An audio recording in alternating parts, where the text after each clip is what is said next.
বাকশালীর আগুন থেকে কেউ বাঁচবে না, আওয়ামী লীগ বাঁচবে না, পুলিশ বিডিআর বিজিবি বাঁচবে না। পুলিশ বিডিআর কে বলছি, দালালি করে আপনার মেয়েকে আগুন থেকে বাঁচাইতে পারেন নাই। ডিআইজি কে বলছি, আওয়ামী লীগের দালালি করে মেয়ের জীবনকে বাঁচাইতে পারেন নাই।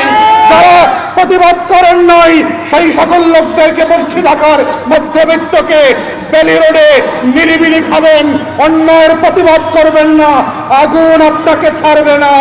আওয়ামী লীগের আগুন বাংলাদেশের প্রত্যেকটা প্রান্তরকে পুড়িয়ে পুড়িয়ে খেয়ে ফেলবে। বেলি রোডে শুধু মানুষ মারা যায় নাই, বেলি রোডে বাংলাদেশের স্বাধীনতা পুড়ে মরে গেছে, আগুনে বাংলাদেশের সার্বভৌমত্ব জ্বলে গেছে, বেলি রোডে বাংলাদেশের হাজার হাজার ফেলানির লাশ ঝুলে গেছে। আগুনের মধ্য দিয়ে বাংলাদেশ একটা পরাধীন রাষ্ট্র ছিল, এই পরাধীনতা আবার নতুন করে প্রকাশ পেয়েছে।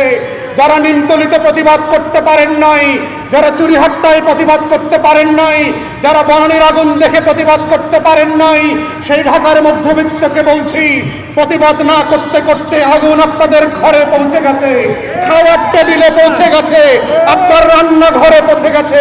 যারা লড়াই করতে পারবেন না, যারা সংগ্রাম করতে পারবেন না, যারা অন্যায়ের বিরুদ্ধে মাথা তুলে অন্যায়কে অন্যায় বলতে পারবেন না, যদি মনে করে থাকেন এভাবে আপনারা নিরাপদ থাকবেন, আল্লাহর কসম বেলি রোড প্রমাণ করেছে, আগুন আপনার ঘরে পৌঁছে যাবে, রাস্তায় মরতে হবে না আপনাকে। আগুন আপনাকে খাওয়ার টেবিলে পুড়িয়ে মারবে, আগুন আপনার গ্যাসের চুলা দিয়ে পুড়িয়ে মারবে, আগুন আপনাকে প্রত্যেক দিন বাজারে বাজারে পুড়িয়ে মারবে, এই আগুন আপনাকে রাস্তায় গাড়ির নিচে হত্যা করবে, এই আগুন আপনাকে বিষিয়ে তুলবে আপনার জীবনকে।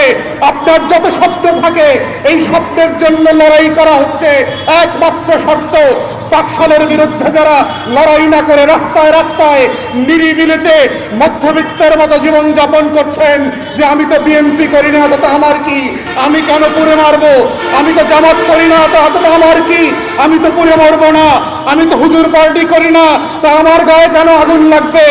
বাকশালীর আগুন থেকে কেউ বাঁচবে না। বাংলাদেশের প্রত্যেকটা কৃষকের জীবনকে পুড়িয়ে ফেলবে, শ্রমিকের জীবনকে আগুন লাগিয়ে দেবে, সিএনজি ড্রাইভার হোক আর মধ্যবিত্ত হোক, এটাই হচ্ছে আওয়ামী লীগের আগুন, বাকশালের আগুন। একমাত্র সমাধান হচ্ছে এই আগুনের বিরুদ্ধে লড়াই করতে হবে। বাকশালের থেকে, আওয়ামী লীগের থেকে ভয়ঙ্কর সিলিন্ডার গ্যাস এই দেশে আর নাই। এই সিলিন্ডারে আগুন লাগলে সবার জীবন পুড়ে মরবে। এভাবেই বাংলাদেশের 20 কোটি মানুষের প্রাণ গত 17 বছর থেকে বাকশালের সিলিন্ডার গ্যাসে আগুন লাগিয়ে লাগিয়ে পুড়িয়ে দেওয়া হচ্ছে। জানুয়ারির নির্বাচন শুধু নির্বাচন না, জানুয়ারির নির্বাচন হচ্ছে সিলিন্ডার গ্যাসে আগুন লাগিয়ে 20 কোটি মানুষের দেহ পুড়িয়ে দেওয়ার নির্বাচন। জানুয়ারির নির্বাচন ছিল বাংলাদেশের সীমান্তকে আগুন দিয়ে পুড়িয়ে দেওয়ার সীমান্ত। 10 কোটি মানুষের জীবনকে আগুনে পুড়িয়ে ফেলে 6 ভস্য করে দেবার নির্বাচনের নাম হচ্ছে আওয়ামী বাকশালীদের নির্বাচন। মধ্যবিত্তকে বলছি, ঢাকার যারা নিরিবিলি জীবন যাপন করছেন, এখনো লড়াইতে অংশগ্রহণ করছেন না, প্রতিবাদ করছেন না, পরাধীন কৃতদাসের জীবনের বিরুদ্ধে স্বাধীন সত্তার জন্য, মর্যাদার জন্য লড়াই করছেন না, শান্তিতে থাকতে পারবেন না। বাকশালের সিলিন্ডার গ্যাস প্রত্যেক ঘরে ঘরে আগুন জ্বালিয়ে আপনার জীবনকে বিষিয়ে তুলবে, আপনার ছেলেমেয়েদের জীবনকে বিষিয়ে তুলবে, আপনার এলাকার বাজার মহল্লাকে বিষিয়ে তুলবে। নিরাপত্তা থাকবে না, কেউ আপনার নিরাপত্তা দিতে পারবে না। একমাত্র নিরাপত্তার রক্ষা কবচ হচ্ছে প্রতিবাদ। বাকশালের বিরুদ্ধে দাঁড়াতে হবে, আওয়ামী লীগের বিরুদ্ধে লড়াই করতে হবে, পরাধীনতার শৃঙ্খল ভাঙতে হবে, স্বাধীনতার জন্য লড়াই করতে হবে। এটাই আগামী দিনের ভবিষ্যৎ। আমার আপনার জীবনকে আগুন থেকে বাঁচানোর একমাত্র লড়াই হচ্ছে আওয়ামী বাকশালীদের এই সিলিন্ডার গ্যাসের বিরুদ্ধে লড়াই।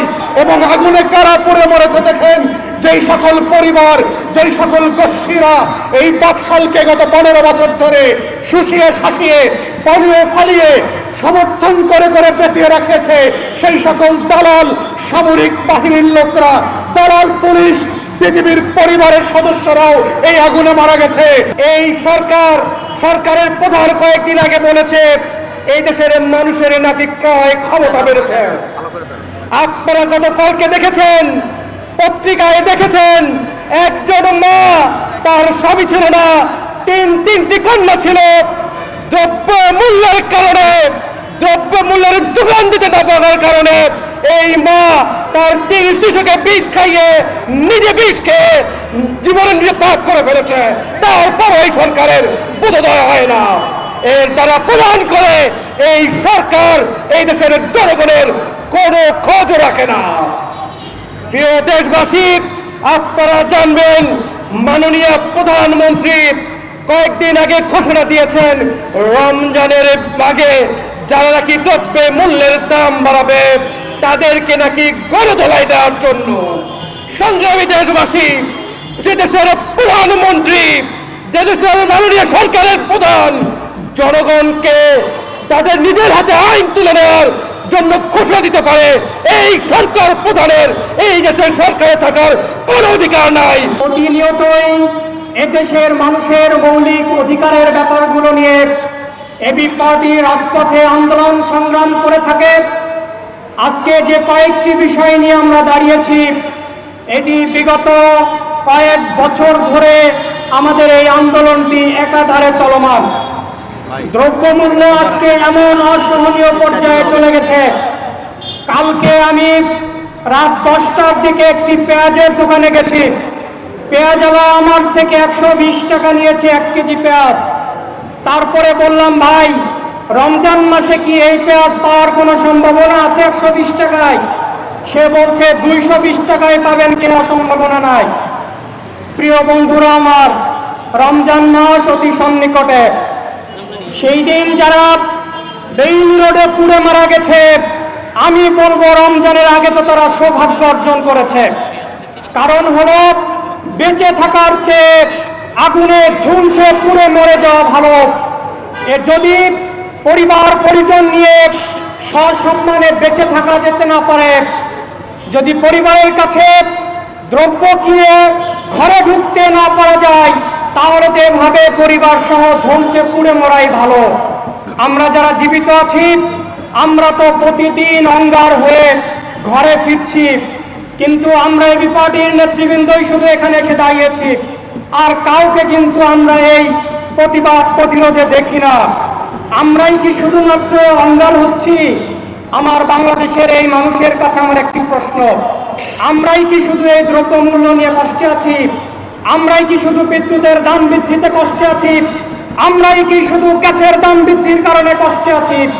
তা তো নয়, প্রত্যেকটি মানুষ কষ্টে আছে। তারপরেও কেন তোমাদের হুঁশ হয় না? বাংলাদেশের মানুষের কেন বুদ্ধি হয় না? তারা কেন রাজপথে এসে আন্দোলন সংগ্রাম করে না? তরফা নির্বাচনের মধ্য দিয়ে একটা পরাধীন রাষ্ট্রে পরিণত হয়েছে, এবং এই সমস্যার গোড়ার সমস্যাগুলো যদি আমরা পরিষ্কারভাবে না বুঝি, তাহলে শুধু আগুন লাগা, আগুন ধরা, জিনিসপত্রের দাম বাড়া এবং কমার মধ্য দিয়ে এই রাষ্ট্রের কোনো ফয়সালা করা সম্ভব হবে না। আমাদের পক্ষ থেকে আমরা বারবার বলেছি যে বাংলাদেশ আওয়ামী দখলদার ঔপনিবেশিক শাসনের অধীনে একটা পরাধীন রাষ্ট্রে পরিণত হয়েছে, এবং এই আওয়ামী দখলদারদের হাতে আজকের বাংলাদেশের স্বাধীনতা, সার্বভৌমত্ব এবং জাতীয় স্বার্থ গত 15 বছর ধরে ক্ষুণ্ণ হচ্ছে।